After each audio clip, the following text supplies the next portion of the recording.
Welcome to Hopscotch-N-Jacks, A podcast where we take our inner child back to school to unpack and the unlearn lessons that shaped us to better ourselves. and our futures. I'm Karen. And I'm Justice. Let's go. Ding, ding.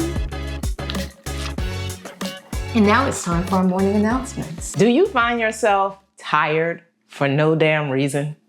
Do you battle anxiety over small things and big bills?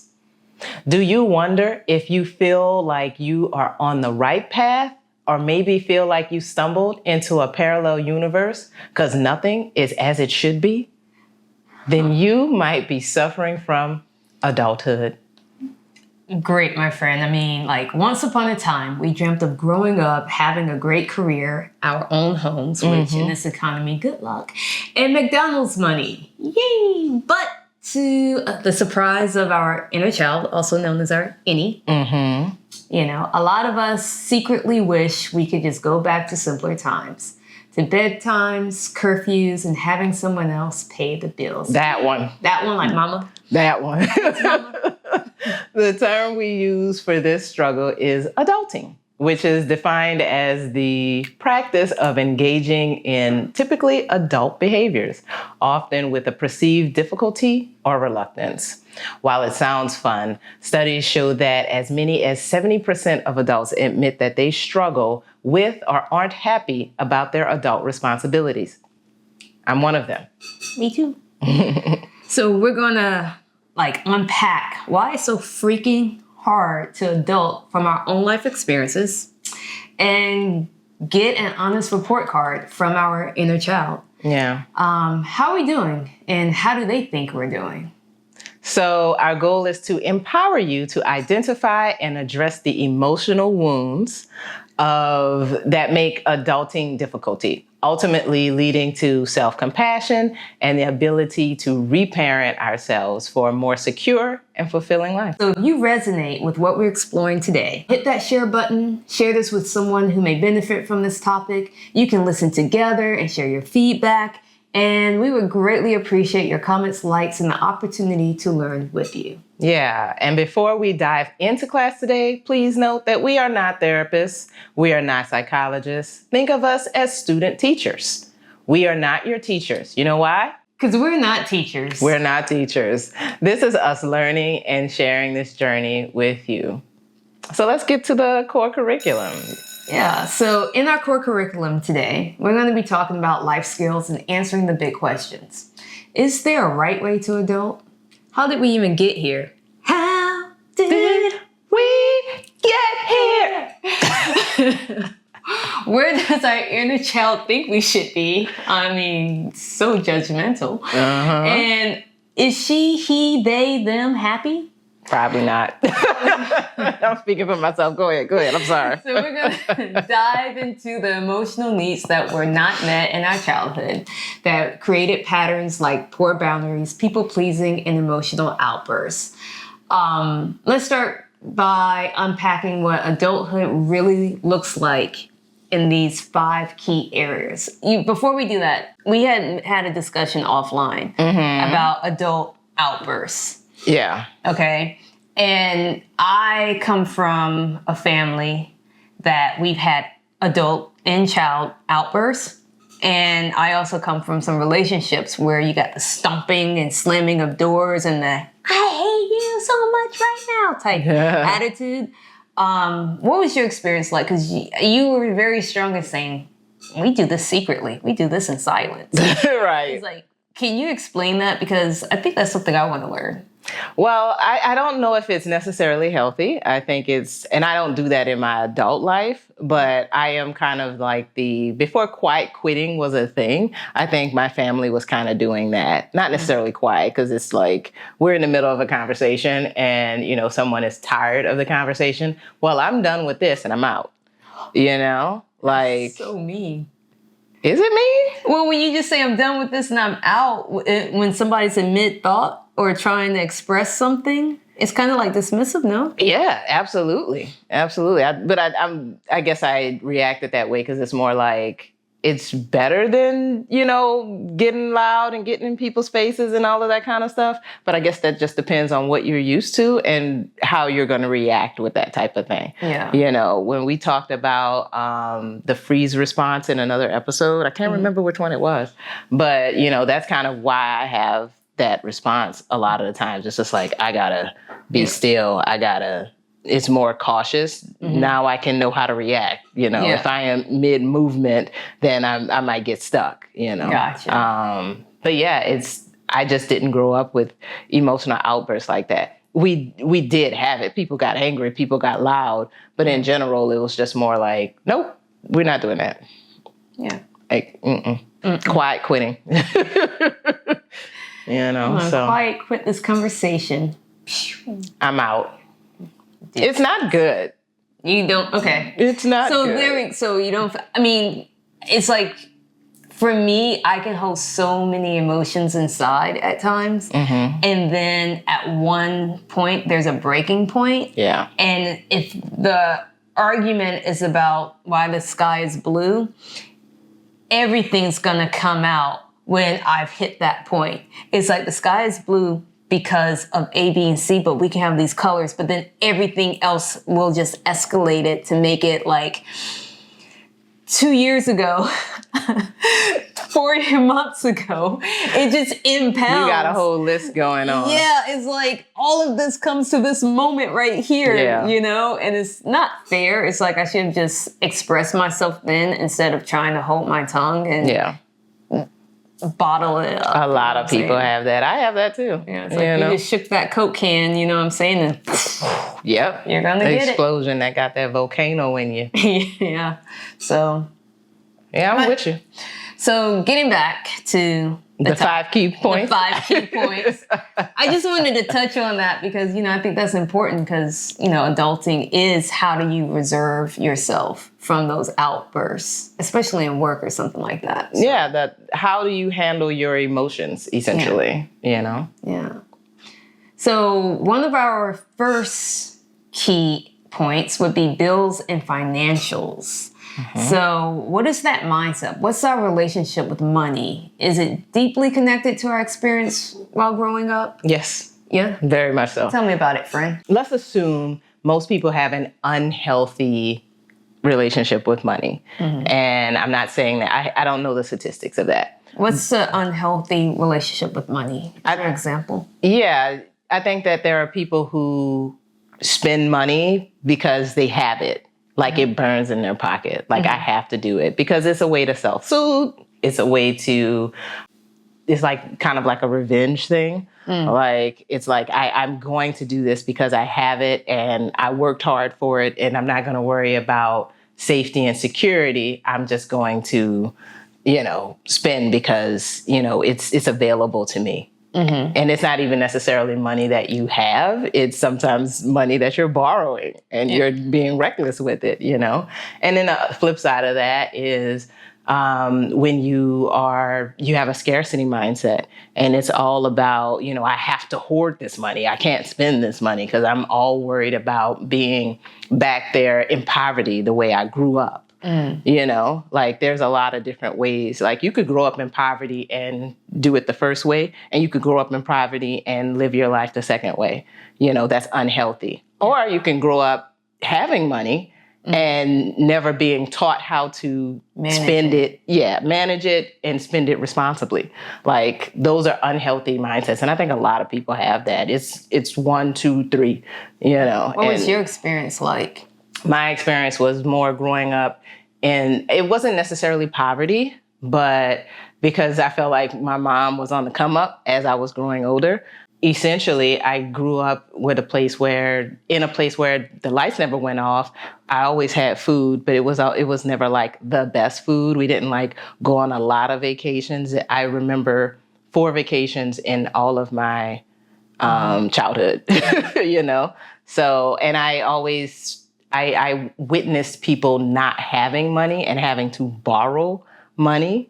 I saw a lot of that in, other areas of my family. And it was just like, I don't want to be that. Yeah. I think for me, it's like, I didn't have that issue either. Growing up, it was very safe and I felt if there was a financial issue or problem, we didn't know as the kids, you know? I do recall, like, you know, when McDonald's was the place to go and we can get a Happy Meal or something like that. It was like, we're going to McDonald's, like, oh my God, you know, it was like, this is fun. Or back in the day, it was like the Olive Garden for like a great, you know, meal with your family outing. Yeah. You know? We had Shoney's. And so I do know there was significance, something that seemed to be like expensive to take all your kids to McDonald's at that time. You know, it was highlighted, like you guys did good in school or something like that. But I think for me, the first time that I did realize a financial burden was when it came to sports. Okay. I love playing sports. But it turned into, okay, you can either do ballet or you can play sports. Better yet, we're just going to take you out of sports and put it on my little brother because he may have an opportunity to become a professional baseball player. Wow. You know? And at the time, I thought it was just, as a kid, I thought, I think I was a better sports player than my brother because I loved it. And I started at 4, and that was something that was taken from me. And I realized it was more of a financial thing. But I was like, I don't even like ballet. I was like, I got to wear tights, you know? But being a professional dancer growing up, it was beneficial for me to be in that. But at the same time, I didn't realize I want my kids to still be able to do extracurricular activities.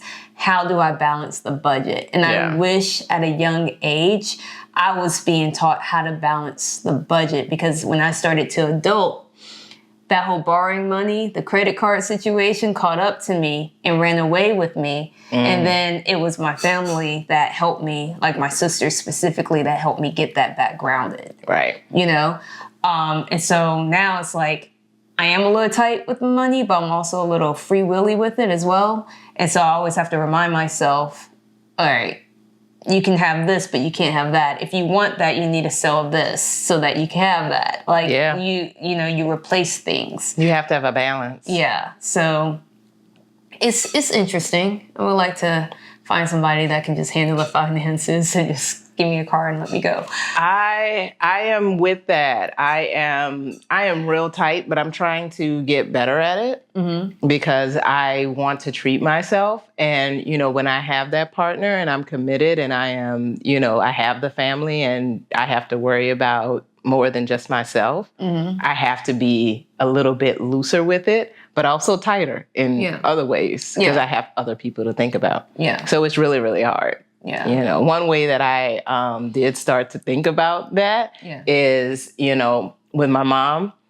she's very generous with me. So I find myself being very generous with her. You know, I'm just like, where are places where I can show more generosity as opposed to just, you know, holding myself and, you know, holding my wallet so tight to me. You know, how can I, you know, shower that out more, you know? Yeah. I feel you on that. You think that the way you treat your parents, you treat your partner that way? Yeah. I think there's a big element to that, unless you don't have a good relationship with them or the relationship is not the same. If there's a reason why, you know, hey, you never gave me. You always told me to do this, and now you want me to switch it up because I now have it and you want it. And you like, come again? That'd be a little bit different for me. But my mom, like I said, my mom is very generous with me, you know, so I'm just like, I need to return that, you know, while I can. Yeah. And so I do think that plays a very big part in it. I do too. But anyway, another way I think we miss that sometimes people aren't being financially healthy is when they avoid looking at their finances. Yeah. Like they're like, I don't want to look. I'm not going to pay attention to my statement. I'm just going to continue doing things until you get that NSF charge. When you know, then have that problem where they're cutting off your bills, you walk in and you flick that light and that don't come on. Because you can't run away from it. You can't hide from it. Yeah. Like, you got to check your mailbox. Yeah. One thing that I did, because I did, like I said, go through that, was I set everything to auto pay. That's a good way to do it. So I still don't have to look at my mail because I know it's getting paid. I'm getting an email. This has gone through. This has gone through. It's like, all right, good. Oh, this is paid off. All right, good. Because it is a little overwhelming just to get bills in the mail. Yeah. And it's like, I got rent coming up. I got my bills coming in. I have dinner plans. I have groceries I need to do. Extra. It's like, wait a minute. Like, whew. Yeah. You know, it becomes overwhelming. And I don't know how to manage that. It's like, I think my parents did a very, very good job growing up, not letting us know. You know, I think my father handled like the mortgage and things like that. And my mom would handle the food and all that type of stuff. You mean paying for things? Paying for it. Okay. So she got a job as a aerobics instructor at Richard Simmons. And so that money was for the extra stuff that we would need, you know. Also watch her go to Georgia Girl, which was like a little boutique for, I would say, corporate type clothes, you know, that type of stuff. And she was, you know, she was getting her accounting license and all that type of stuff, becoming an accountant. And because she was still going through college and my father was paying for that. So they split their bills in a way what was manageable, you know? And so I did notice that, and that's something I would like in my relationships. Yeah. Is that based on how much each person makes or based on... It's based on how much each person makes. Yeah. Like if I make significantly more, then I feel like I should pay a little bit more for our housing, keeping the house in order.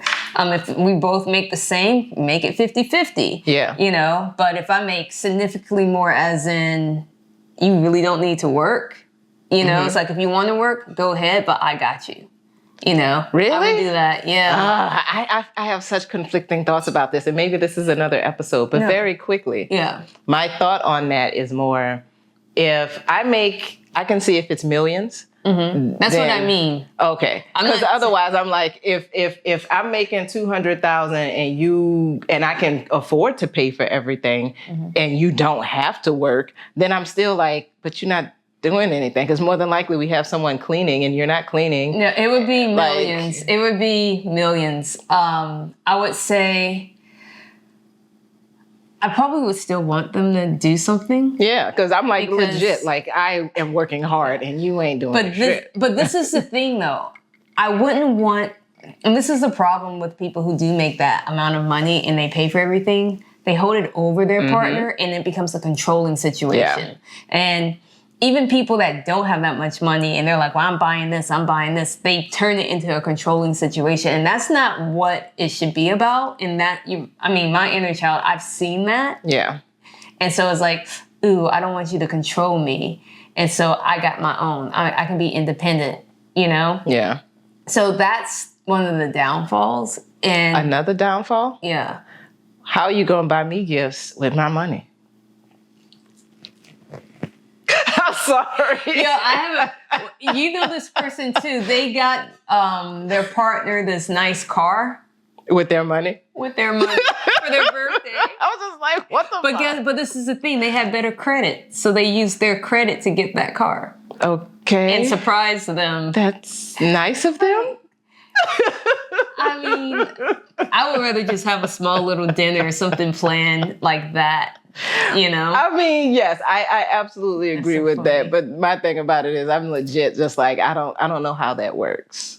I don't know how it works where I am paying for everything and you not doing shit. And then you buy things for me with my money.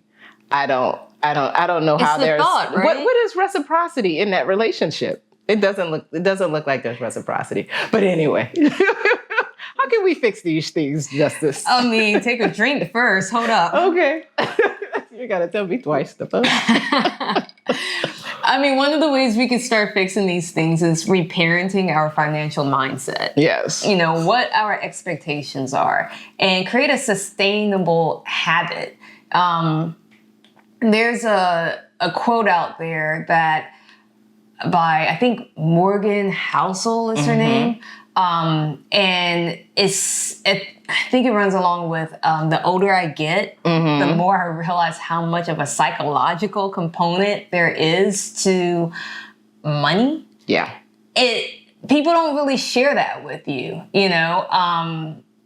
It's all about money. I guess as a kid, money doesn't grow on trees. No. You know. So yeah, it's one of those things. Like, yeah, I mean, the thing about it is you have to recognize that you have it. Like some of the advice that I've gotten from other podcasts, thank you, other podcasts. Thank you. But is to recognize what your money wounds are. You know, that moment when you were a child that you couldn't get the thing that you want, when they told you you can't have that because you ain't got McDonald's money, or that time when you spent all of your money on, you know, the penny candy, or you went to the corner store and you got all that, and then you got home and it was like, we going to the movies and you ain't got no money. It's like, and you're like, nah, damn, I ain't never going to that store ever again. Yeah. I mean, it really does affect your romantic relationships because you start bringing it into your relationships. I mean, there's been some experiences like, are we gonna? Oh, like, no, you go ahead. No, my friend, my friend. You just did a. So let's just explain. You haven't even talked about what I'll go ahead, but you introduced the topic. Goddamn. I mean, romantic relationships and attachments. I mean, that's what we're looking. Let's talk about these childhood wounds with, you know, that helps or not help within the relationships. Yeah. I mean, because come on, I think we had a conversation about something similar. Yeah. Yeah. Are we not sharing, friend? Okay, so I mean, I have had a few relationships where money has become a point of contention. And I have not enjoyed those experiences. Not necessarily the relationships themselves, but having to go do that back and forth with that. And usually it is something that happens early on in the relationship, too early in my personal opinion, because I feel like you shouldn't be watching my pockets. Yeah. Within the first couple months. That's true. There's a sense of watching my pockets because you need to know whether or not I can handle myself, whether or not I'm bringing something to the table, whether or not I have the ability to do things, right? I do think that is important. At the same time, you shouldn't be telling me what I should be doing in terms of our relationship because that's not your place. Yeah. We're not there yet. Like, it doesn't make sense to me that, you know, that this is a thing, you know? Yeah. Like, yeah. So, for instance, I was dating someone. It was maybe 4 months in, and we're not committed. And she's seeing other people. I'm not really seeing other people, but I'm kind of like waiting. So you were kind of committed. I wasn't really committed. I was trying to. I was wanting to commit, but I was not committed yet because I wasn't seeing what I needed to see. Got it. You know, and I guess, I don't know whether or not this was a test or not, but like her dog vomited in our car. And so it was smelly. And she was like, I need to get the carpets cleaned. And it was like $300 to get it cleaned. And she just dropped this information like I'm supposed to do something. It was her car. It was her car. Yeah. That's her responsibility. Go ahead. Exactly. Yeah. But, you know, she wanted me to pay for the carpet cleaning. And I was like, that's not happening. We're not there. So I'm not going to do it. And she's like, you have it, but so? Did she say, like, I'll pay you back? Oh, yeah, that's not... I'm sorry. I'm not doing that. That's more than just... That's a relationship title. Exactly. I think that a lot of people don't think that there are levels to these things. And in my opinion, there are levels. Maybe I'm old school, because I am 40 and up, but... Yeah, ain't no way. Ain't no way. You know? You know what's funny, though? If it was my friend, I would probably be like, let me help you out. I mean, I could see that if it was a friend who, you know, are you going to do it just on a borrowed thing or are you just going to offer it? If I know their financial situation, and if it's not that good, I would just take care of it. Yeah. But if they are like, I can pay you back, then I would do it as if it's a family member. Yeah. Doing it, and if they pay me back, they can pay me back in increments or whatever the case may be that works for them. Or I know they can pay me back and they're just in a pickle right now, and I just give them the money and then they pay me back. Now here's the question. Would you do it if you know that they are generally irresponsible with money? No, I don't do that. I have been in a situation where someone expected me to buy their food and I didn't. Yeah. So I started noticing, I was like, dude, you never buy. You never offer. Yeah. And I'm working hard. And it wasn't like I had, it's like, dude, I literally had like $2 and I was always giving the other dollar away. And I was like, yo, I need this dollar. I can give you like 10 cents. You know what I'm saying? But it's like, you haven't matched my dollar. Right. You know, and it's been numerous of times. Yeah. So when I refused, that person kind of got like, what? And I'm like, dude, it's like, when are you going to show up? Right. So like in these type of relationships, maybe it is something with expectations as a kid. You know, it's like some people are brought up where the man is supposed to cover all the bills and take care of you. And so a lot of women get in these relationships and that's what they expect. Lesbian relationships, I'm not a man. No. So I'm not going to be covering everything all the time. I don't mind opening up the door or anything like that. Uh-huh. I kind of like doing it. I didn't realize how much. Okay. You get a little kiss? Yeah. It's fun. But like financially, like I said, if I'm at that stage where I can financially support Another person, then yeah. I mean, if I wasn't living in California, I probably could. Right. But let's just keep that real. All right. So I'm with you on that. I don't feel like we as women should be trying to act as if the patriarchy is still on our necks. I mean, they are in other ways, but they don't need to be in our relationships. Yeah. So let's please keep that shit on the other side, because we don't need that over here. Yeah. I don't want a dependent. I want a partner. Yeah. But yeah, let's get into some other areas in which this takes place, right? Yep. A lot of the things that we do might be because we're seeking parental approval still. We still want that validation from our parents. Like, we want to have them be proud of us. And I am trying to figure out why. Yeah. I mean, I understand it for But we're trying to get it from our partners. If we didn't get it from our parents growing up, we're trying to pull that out from our partners. That's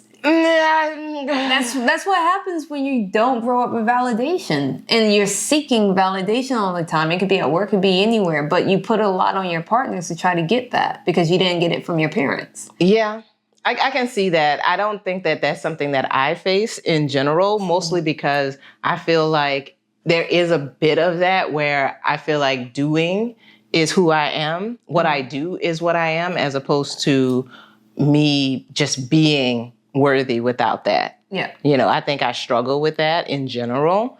And there is a little bit of that seeking of validation and support. I think it's more, I want their support than I want their validation. Got it. You know, if I have your acceptance, that's fine. I'm not necessarily looking for you to give me a seal of approval, though. Got it. You know, but I do see that a part of that. But in my experience, as long as I brought good grades, then I was good, you know, and I did that and I got the validation. And I think that's kind of why I struggle now in adulting, because I feel like there are no grades. It's only my paycheck, kind of.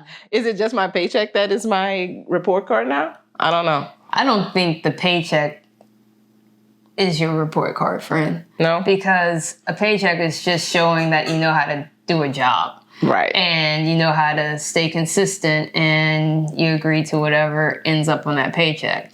It's not something that you can control. At least with our report cards, we can control how our grades were going to end up because we were doing the work.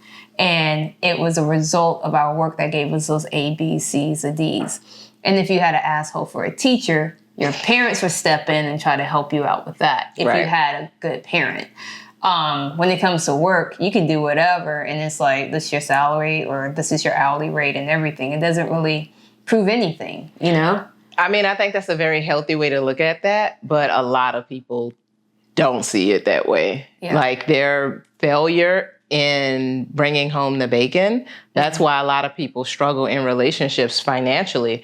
Financials are the reason most people divorce, and that's because there are a lot of people who are at the top of their careers who make a lot of money, but when they're with someone who makes significantly less than them, that is a problem. Or even if they're an entrepreneur and they're dating someone with a 9-to-5. Yeah. They kind of look down on them because they're like, you're not trying hard enough. trying. You're not It's like, doing enough. Why are you working for the man? yeah. Yeah. And it's like, dude, come on. And then you have the people who are the creatives who aren't making enough, who are doing the part-time work, who are actors who sometimes get a job and so they're flush, and then sometimes they're not working and they're not flush. And they're like, you are still trying to be a rapper at 45 and you should stop that.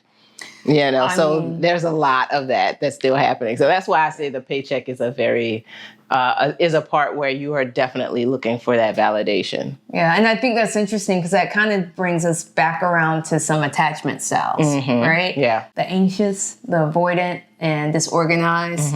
And that plays a role in the intimacy. Yeah. So how do we deal with that? Because, I mean, we've already touched on it, so we're not going to repeat it. But at the end of the day, when you're dealing with attachment styles, finances, and growing up and emotions while you're trying to adult, you get into this pickle of having some type of difficulty with emotional vulnerability and establishing trust with people. I said that and I just realized, boop, boop, boop, boop, that's all me. You know, that's hard. The problem with adulting and dealing with those emotions and that vulnerability is like, yes, it's attached to your childhood, but at the same time, it's also attached with not having to deal with some of those emotions as a child because you didn't know that people can be a certain way, or you watched all these movies and even if somebody did somebody wrong, there was some type of happy ending. And it doesn't happen like that in real life. No. So now you have to reprogram or reparent yourself. Be like, you know, Disney didn't have it right there. They didn't. You know, they wanted to be optimistic, and I applaud. But damn, I mean, they were trying. I mean, that's kind of like grooming. We want you to like do this because this is how we want society to be. But the thing is, that's not how society is. No. And that right there, I feel like that's where my trust and my vulnerability as a child has been crushed because of believing in these fairy tales. Yeah, I mean, you hold on to relationships way longer than you should. You hold on to the fantasy. You see the red flags and you go, no, it's not red. It's more of a mauve. You know, like you're not, you know, recognizing that, hey, you're holding on to something that is not real. And you can't do it. And you try to open up thinking that if you open up, and this is me talking about me, if you open up, you're going to unlock this new level of something. And then you realize, no, damn, you're not necessarily going to open up a new level of the goddamn thing. You still going to be, you know, trying to figure your shit out because they still haven't figured their shit out. Like no one has it figured out. No and one. We are trying to pretend that adulting is pretending that you know what you're doing when you don't know fuck all. I mean, that's the best definition. Let's see. So we're going to rewrite the definition of adulting right now. Yes. Adulting is when you pretend that you know what you're doing when you don't know fuck all. Boom. I like the fuck all. It's real. It's real. Yes. But yeah, so there's this quote: the best predictor of the kind of relationship we will have as adults is the pattern of attachment we developed in childhood. That's, I recognize that from the book that we read and we talked about, Attachment Styles, Yes. By Amir Levine and Rachel S.F. Heller. Heller, yes. Yeah. Yeah, so I think it's crazy how we can always go back to some of the resources we've already had and apply it later. And I like that. Yeah. Right? Yeah. Boom. So, but I like that quote. Yeah. You know? So another area is with work, and we kind of touched on that in the last one, but seeking validation for that. So, I'll try not to repeat myself with that. But, sometimes with work, we get new responsibilities and we are seeking to ascend higher up the chain. And sometimes we are faced with imposter syndrome. Yeah. We talked about that in the previous episode too. Yeah. You got imposter syndrome in relationships too. Yeah. But, when we begin to chase that external validation, like the praises and the titles and the promotions and so on and so forth, that's something that we may have craved from family. It's like if I was the middle child growing up, right? That was my spot. Okay, Jan. Yeah. Shit. So I was always trying to seek approval from my big sister, but also my parents. And wanting to be like, don't forget me, because I am the middle child, and I felt like it went for my sister, and then my little brother got away with everything, and like my sister had to be the perfect one. Well, she took that on, and then I was the one that was a little bit more independent and made my own rules. Yeah. But I wanted to be seen as me, like, what's my identity? Right. And then my little brother, he just did whatever he wanted, So I was seeking that. And even today, sometimes I'm chasing that. And I do realize that's something that was that I thought I was missing as a child. But, what's interesting is that people's perspectives are different. Like the way I may have seen my childhood, my sister may see it differently. My little brother may see it differently. Absolutely. We see things from our own perspectives. Yeah. And the thing is, it's like all perspectives are valid. Yeah. And it's like, okay, that's yours. This is mine. Respect them and grow from it. Because I'm not holding on to shit. I can't. If I keep holding on, I'm just going to drown. Right. So what about you and your family? I know you was trying to be with the cool kids, your big sister and brother. They are not cool. You keep telling, well, yeah. They are not cool. You're not cool. You're not cool. I feel like she's just getting back at you guys for whatever you did to her as a child. She's like, nah, I got my own podcast. I'm going to let them know. And the world know. You're not cool. Well, I grew up different in that I was the youngest. Oh, you were the brat. I was not a brat. I was amazing. But I was treated like the brat, I was treated that way. But, because I'm trying to hang out with them. I'm trying to have a little bit of a say-so. Never had say-so. People are surprised when I say I never watched cartoons as a kid, because they had control of the TV and they are 10 and 7 years older than me. Yeah. So I was watching soap operas at 5. So there was no reading Rainbow for me. None of that. I'm so serious. I'm sorry. So it was very, very different for me in my childhood. But it was all good. I enjoyed that for what it was, I do think that it kind of made me who I am. I was always someone that the adults was like, oh, she's so grown up. She's so quiet. She's so whatever. But that was because I was told to sit down and shut up. But I'm glad we can laugh about it now. I mean, it's what else can we do? Yeah. Look, I'm Black. I deal with trauma on a daily basis. If I'm going to have a happy life, I'm going to have to be able to laugh at the shit. Yeah. That is unfortunately the truth. It is. But anyway, so yeah, I do think that led me to chasing external validation. I absolutely feel like I was looking for praise and to be looked at as, I wanted people to say after a while, I wanted people to say, oh, she's so studious. She's so smart, like I seek those things out. And as an adult, I'm doing that too. Yeah. I'm looking for the next title at work. I'm looking for more money. I'm looking for just things that are telling me that I am worthy as an adult, because I felt like, Karen is either being annoying or she's being quiet. Yeah. Now, what is that going to make me as an adult? Yeah. Not good. Not good. So, I have to work on that. Yeah. And we all do. We all have our different things that happened as a child that formed us as an adult. So agree. Yeah. Agree. So what do you do with that? I mean, if you're seeking those validations, you're seeking out feeling good enough or being good enough. But by doing that, you're either overworking yourself, right? And you're setting yourself up for burnout. Yep. You resonate with that one? I resonate with that one.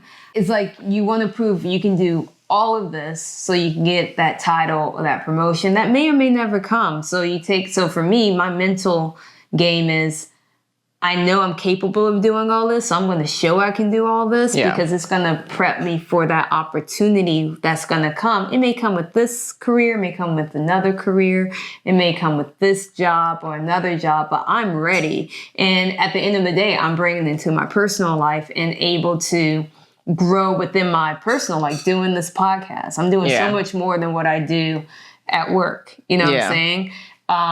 Which my job benefits from, because I can bring my daily skills of growing individually into a position that I already know I'm capable of being at and doing, and bringing it internally.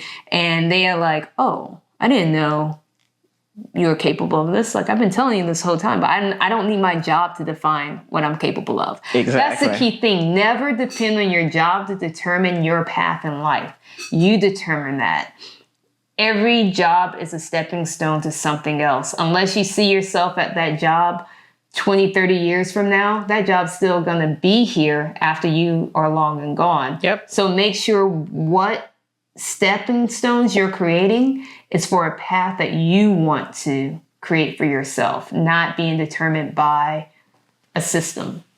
Absolutely. Yeah. Yeah. And you have to make sure that you set your boundaries with your work, with your colleagues and your managers at the job, because the inability to do that is going to lead to that burnout. Yep. And you don't want to, pour from an empty cup?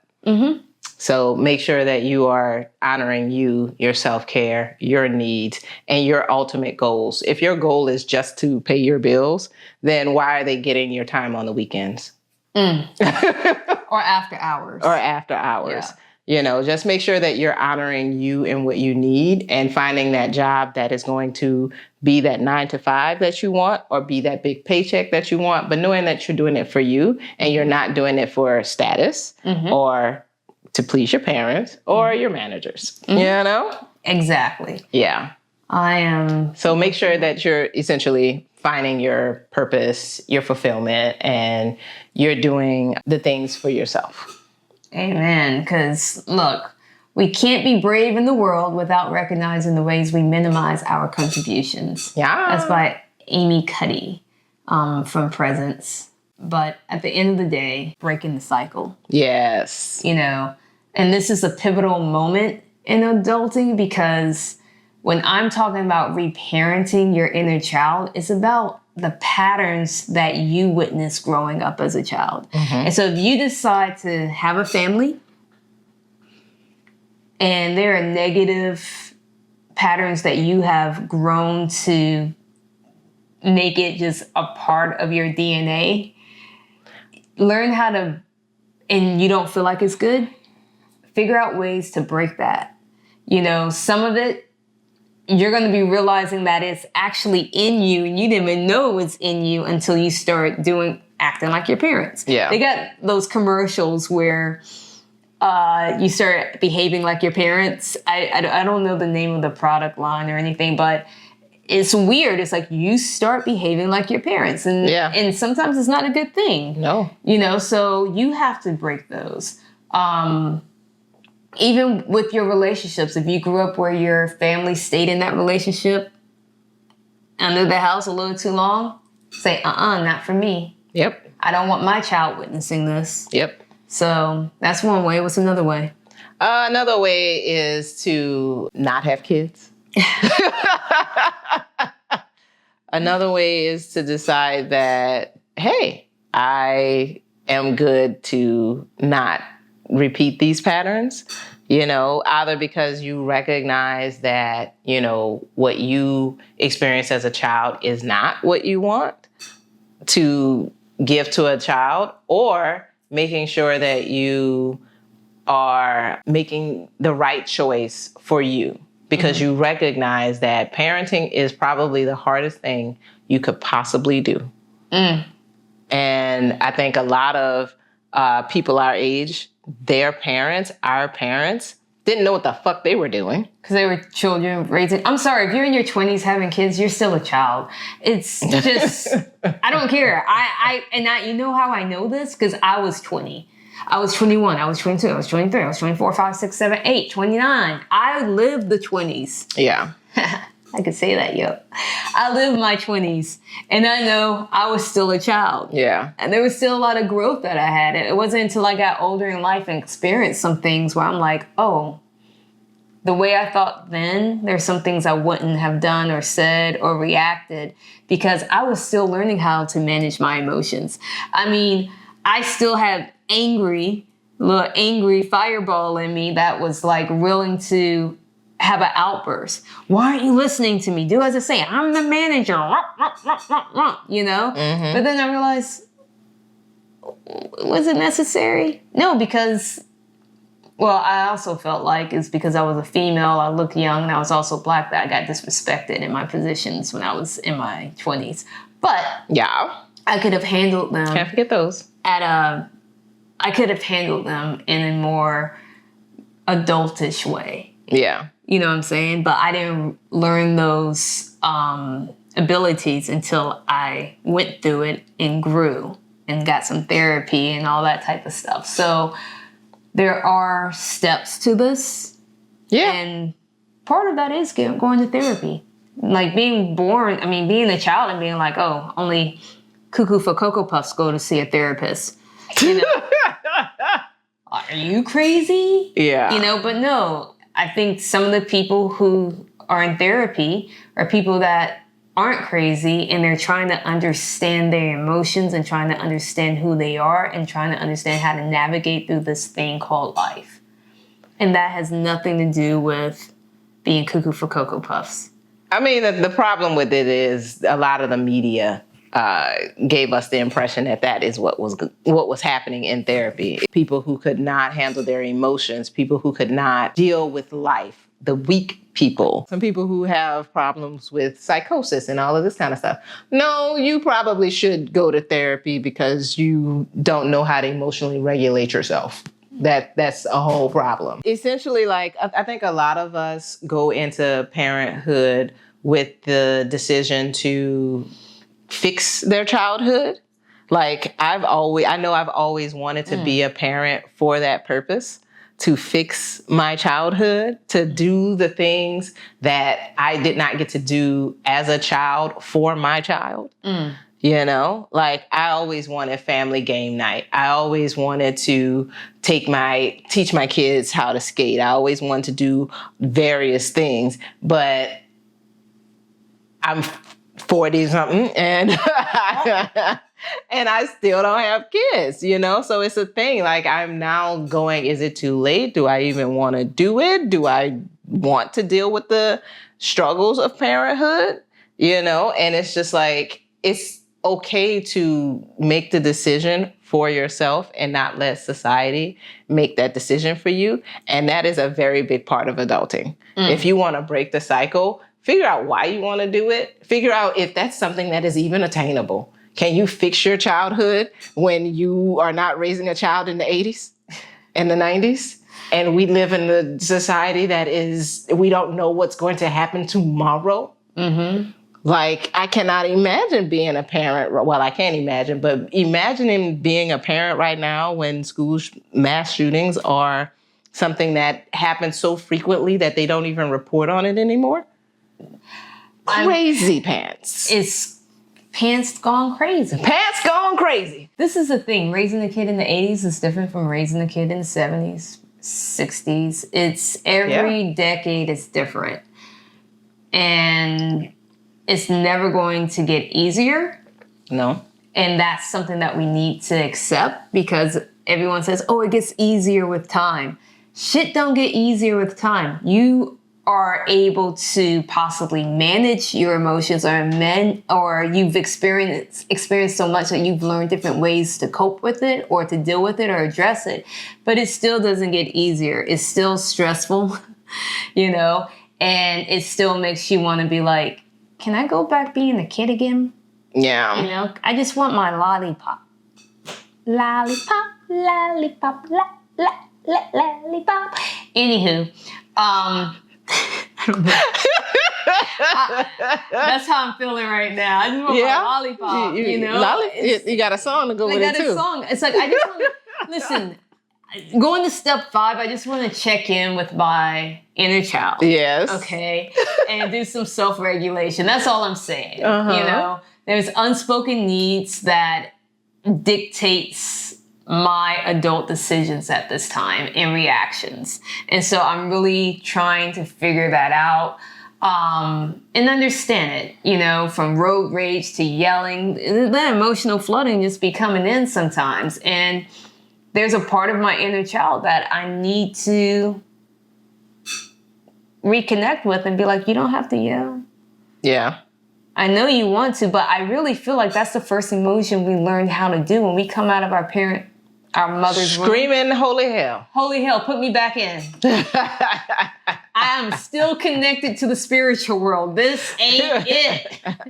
This ain't it. Right. We're cussing in tongues. Yes. And nobody understands us. No. That's why we communicate with other babies.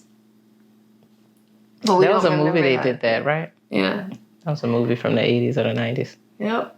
What else, yo? Yeah, so we have a difficulty with maladaptive coping mechanisms as adults. You know, we do the doom scrolling and the excessive drinking, and we try to... That's so messed up that you said that while I was taking the drink. It's just Coca-Cola. It's not. My mom's watching. So it's mine. Hey, Mom. Hey. We're not talking about you. It's not about you at all. It's not.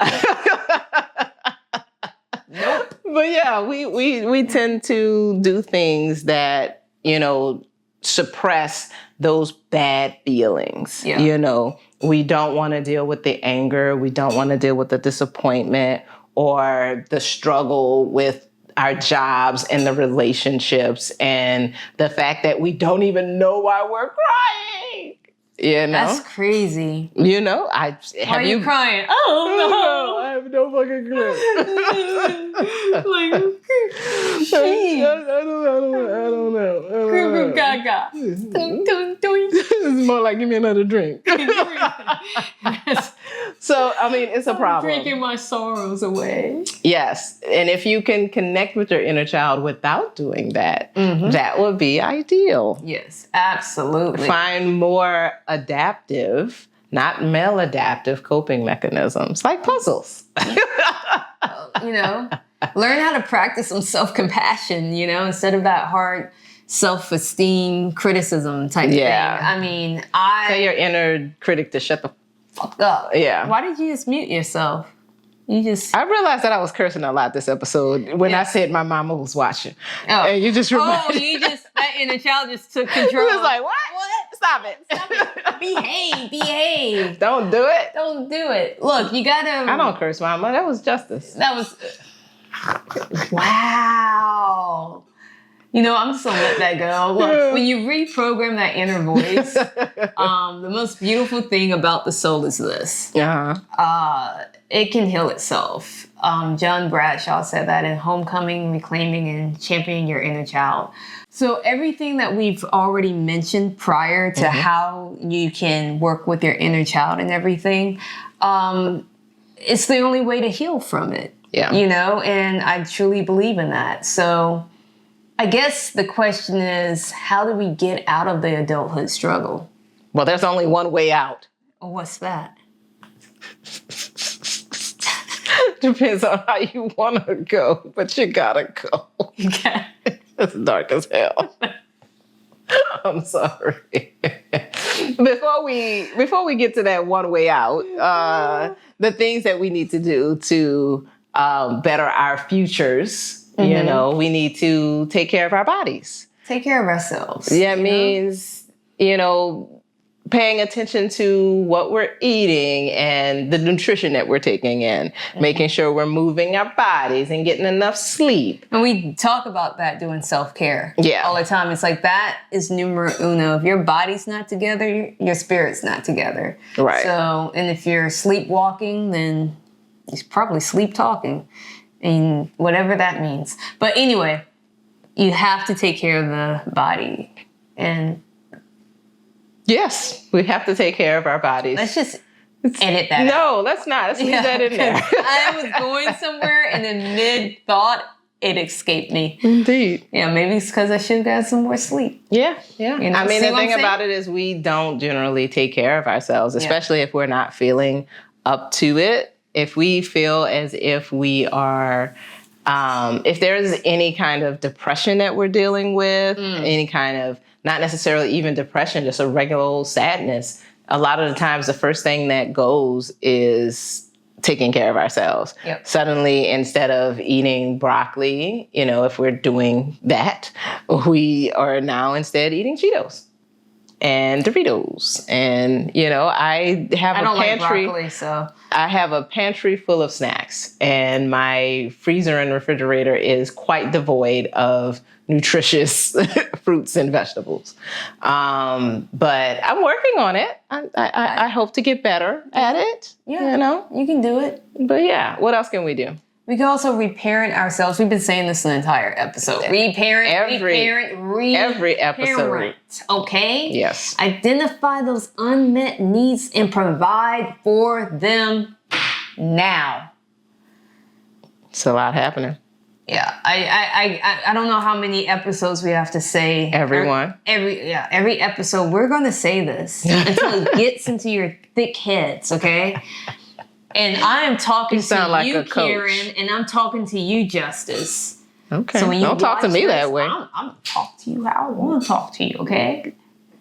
Girlfriend, What is happening? just reparent yourself. She has a lot going on right now. Yeah. It's okay.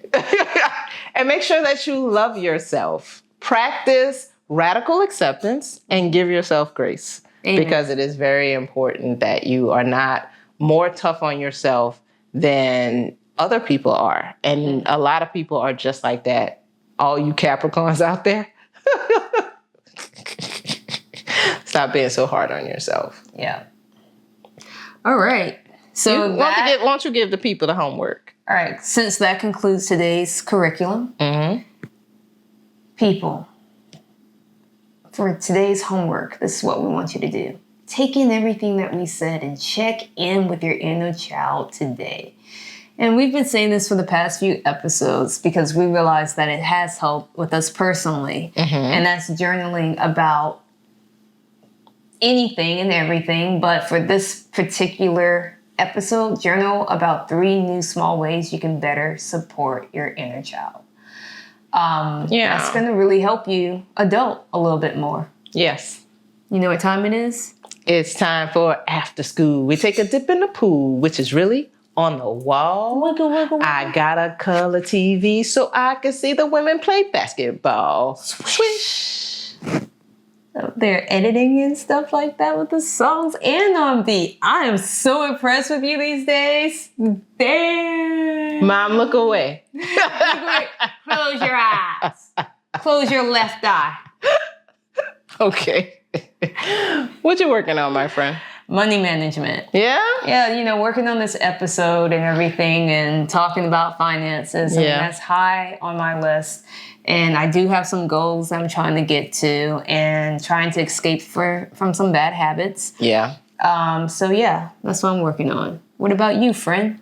I'm working on my writing. Still the same. I'm leaning toward a specific project, and I am hoping that I can get her done. Yeah. So you're lean. Yes, I saw. You're lean with it, rock with it, lean with it. Okay. What are you doing for self-care? I am trying to practice necessary silence. Yeah. Mm-hmm. That's good. What does that look like? You just gonna be silent? It's a podcast. You can't do that. You gotta, You asked what it looked like, so I was showing you. Okay.